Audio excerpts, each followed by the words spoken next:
Hello everyone, I'm Dr. Shrey Bhatia. I'm a medical doctor who likes to bring content from the healthcare industry, from the recent advances to the medical insights and any latest discovery or innovation or research article published in authentic journal.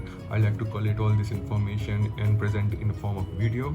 So if you are a medical student, if you are a practicing doctor, or if you are a healthcare enthusiast, or if you are working in the pharmaceutical industry, then this channel is relevant for you. So without any delay, let's get started with today's video.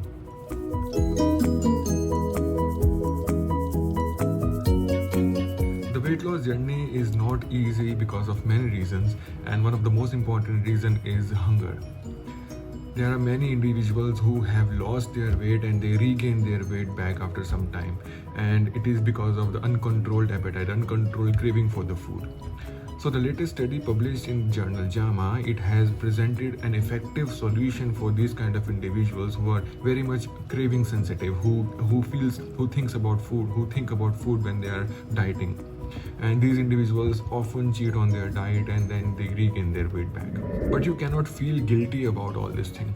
The reason is that it is not because of your lack of discipline, it is not because you are not consistent with your diet, it is because of the biological reasons. The body has a set point. I have explained the entire set point theory in one of my articles, the link of which you will find in the description. So what happens, the body maintains its equilibrium around the set point. When someone is following a weight loss program, essentially there are two ways to manage your appetite. Number one is external method and number two is internal method or internal management. When we talk about the external management of your appetite, the calorie restriction and increasing physical activity is the only way out. So we call it as a lifestyle modification, or these kind of programs are also called as behavioral weight loss program. And the second one is psychological control of your hunger, the psychological control of your food craving. And this kind of management is called internal management system. So behavioral weight loss program is a standard approach of weight loss, and here individuals are asked to reduce their calorie intake. They are made to avoid their craving, because when someone is dieting, obviously he is going to feel very much hungry, he is going to get craving for their favorite food. But when they are following a behavioral weight loss program, they are asked to maintain discipline. They are asked to not to think about food and avoid the food for the cues that they are getting for the craving. Therefore, after a certain time, because the consistency is what matters when you're losing weight, but these kind of individuals who are just avoiding their craving, after some time the limit is crossed, and then now they are very hungry, and then they cheat on their diet, and they ultimately eat a very much a high amount of calories and calorie dense food, their most favorite desserts, and then they ultimately start gaining weight. So now let's talk about the ROC program, which is mentioned in the study published in the JAMA journal. ROC means regulation of cues, and when we talk about the cues, here cues means food cues. Means cues are the triggers that make the individuals crave for that kind of food. It could be the sight, it could be the smell. So as soon as the person gets exposed to their favorite food, they get intense feeling of hunger, and they tend to break their diet and cheat on their diet. So maintaining the discipline when you are exposed to your favorite food at the time when you are craving, when your body is having low metabolism, when body is struggling to bring you back to the same weight, is very, very difficult. And that is why this ROC program has been developed, and they have tested it in a randomized control trial. So let me just briefly tell you that what is this ROC program. So there are 4 steps in this ROC program. Number 1 is psychoeducation, number 2 is coping skills, number 3 is experiential learning and self-monitoring, and number 4 is physical activity. So what happens in psychoeducation, that the individuals who are the participants of ROC program, they are made aware of the biological reasons. They are told the theory, they are told the concept that why you feel hungry, what is the reason behind your intense craving, how the body set point is managed, why you are not able to reduce weight, why your biological metabolism is going down. So to make them aware of the root cause of them regaining weight or not able to successfully lose weight is the first and foremost step in ROC program. So after the individuals are made aware of the biological reasons for their weight regain, the next step is coping mechanisms. So during the coping mechanisms, the researchers taught these individuals to manage their hunger, to manage their craving. To managing the craving means they were instructed some mechanisms like relaxation exercises, like deep breathing, or deliberately moving towards or distracting themselves to some other activities, or delaying their food intake. So these kind of some instructions were given to these individuals to manage their hunger.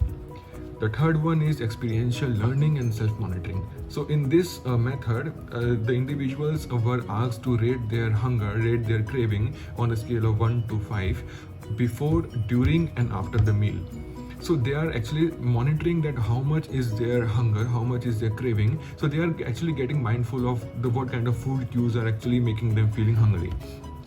And then they are also exposed to their favorite kind of food, especially when they are feeling not hungry physically. So this kind of exposure is actually meant to induce craving for their favorite kind of food, and with this they are able to understand that they are not physically hungry, they have just eaten their meal, but still they are feeling craving for the food. That means it's false need of the food, and this is what they have to recognize, and this is what they have to control. And the fourth part of the ROC program is physical activity. And here the goal of physical activity is not to burn calories as we see in behavioral weight loss programs. Here the goal of physical activity is to motivate these patients so that they are distracted towards some other activities. So let's talk about the JAMA study. So here the individuals who participated in this study, they were divided into 4 groups. The group number 1 were the individuals who followed only ROC program, means regulation of cues program. The group number 2, they followed ROC in combination with behavioral weight loss program. Group number 3 followed only behavioral weight loss program, and group number 4, they were control group. They were not following any method of weight loss. When we see the results, it was very striking. The individuals who followed behavioral weight loss program as well as behavioral weight loss program in combination with regulation of cues, they lost similar kind of weight. And the amount of weight lost by these 2 groups, it was higher than the individuals who were following only regulation of cues. So this makes us think that maybe the ROC program is not very effective, because the individuals who are following behavior weight loss program or alone or in combination with ROC, they were losing more amount of weight than those who are following only ROC program. But the results change after the study ends. So what happened after the study ended? The individuals who were in behavior weight loss program alone or in combination with ROC, they regained their weight. And after the regaining of the weight, they reached at the same weight which was there in ROC program group. That means to say, the ultimately individuals in behavior weight loss program and ROC program in combination or only behavior weight loss program, they were ultimately losing the same amount of weight that individuals who were following only ROC program. And the point here to be noted is that the individuals who were following ROC program, they were not restricting their diet, they were not restricting their calories. They were only taught to manage their appetite, they were only taught to manage and identify and manage their hunger. So individuals who were in a behavior weight loss program, they were avoiding the food cues, they were avoiding the craving that was coming to them. But the individuals who were in ROC program, they were actually managing, they were actually learning to cope, learning to tolerate these kind of cravings. So ultimately, we see that ROC program could be one of the most effective way or maybe an alternative methodology for reducing weight in the individuals who are very food cue sensitive. The individuals who are very food cue sensitive, they keep thinking about food when they are dieting, and ultimately they end up cheating and they regain their weight back. So these kind of individuals, if they follow ROC program, if they learn that how to psychologically maintain, how to psychologically manage their food cravings, these individuals could get a good outcome out of ROC program. So hope you have found this study interesting, and I'll be bringing more such interesting medical topics, medical insights and healthcare industry updates to my channel. So please stay tuned and please subscribe. Thank you very much.